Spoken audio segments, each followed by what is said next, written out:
क्रिकेटचा देव म्हणून सचिन तेंडुलकर यांची ओळख आहे आणि त्यांचे गुरु रमाकांत आचरेकर हे खरं तर जगाला माहिती आहे। त्यांचे अनेक कहाण्या खरं तर आपण सगळ्यांनी ऐकलेल्या आहेत आणि आताच रमाकांत आचरेकर यांचं एक स्मृतीस्थळ शिवाजी पार्कमध्ये उभारण्यात येणार आहे।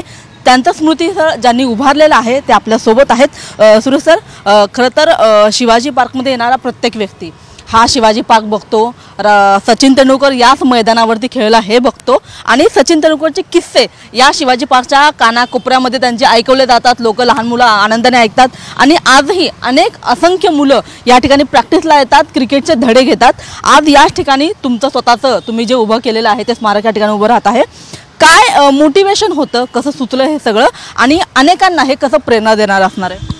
नाही, क्रिकेटचं मैदान आहे आणि या मैदानामध्ये इतके वर्ष क्रिकेट चालतो, पण ज्या आचरेकर सरांनी एवढे चांगले चांगले दिग्गज क्रिकेटर घडवले त्यांचं इथे कुठेच काही स्मारक नव्हतं। म्हणून राजसाहेबांनी एक मनामध्ये त्यांच्या कल्पना आली आणि त्यांनी एक चांगलं स्केच बनवलं स्वतःच्या हाताने आणि आम्हाला मांडून दाखवलं स्वतः घरी बॅट बॉल स्टंप घेऊन आणि त्याच्यावरून आम्ही एक छोटं डमी केलं आणि ते डमी सगळीकडनं आम्ही हेरिटेज कमिटीकडनं पास करून घेतलं आणि प्रत्यक्षात आज ते मोठ्या प्रमाणामध्ये stump, bat, ball, hand gloves, pad असं ते सगळं बनवलं।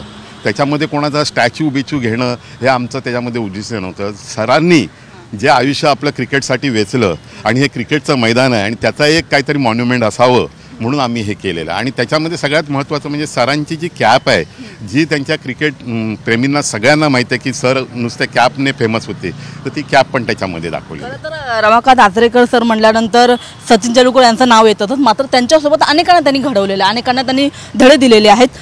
तुम्ही जसं म्हणालात की हे स्मृतीस्थळ उभारत असताना एक बॅट तयार करण्यात आली, त्याच्यावरती अनेकांच्या सह्या आहेत।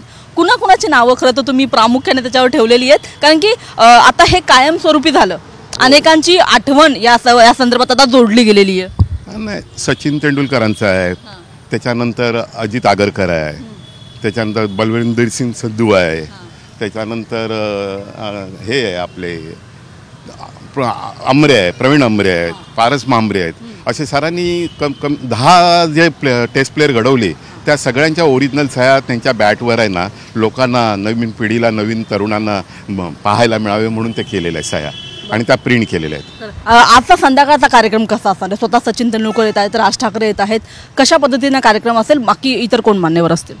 नाही, बऱ्याचशा प्लेयर्सना, क्रिकेटर्सना बोलवलेलं आहे। स्वतः सचिन तेंडुलकर येत आहेत, कारण का सचिनचे ते गुरु होते, त्यांनीच घडवलं ते, म्हणून खास स्वतः त्यांनी इनिशिएट घेऊन ते येत आहेत। राजसाहेब आहेत, हे 2 मेन हे आहेत आणि बाकीचे त्यांचे जे प्रेमी आहेत, इतर क्रिकेटर आहेत, त्यांनी जे म्हणजे टेस्टच्या व्यतिरिक्त पण त्यांनी बऱ्याच क्रिकेटरांना घडवलं, ही सर्व मंडळी आज येत आहेत।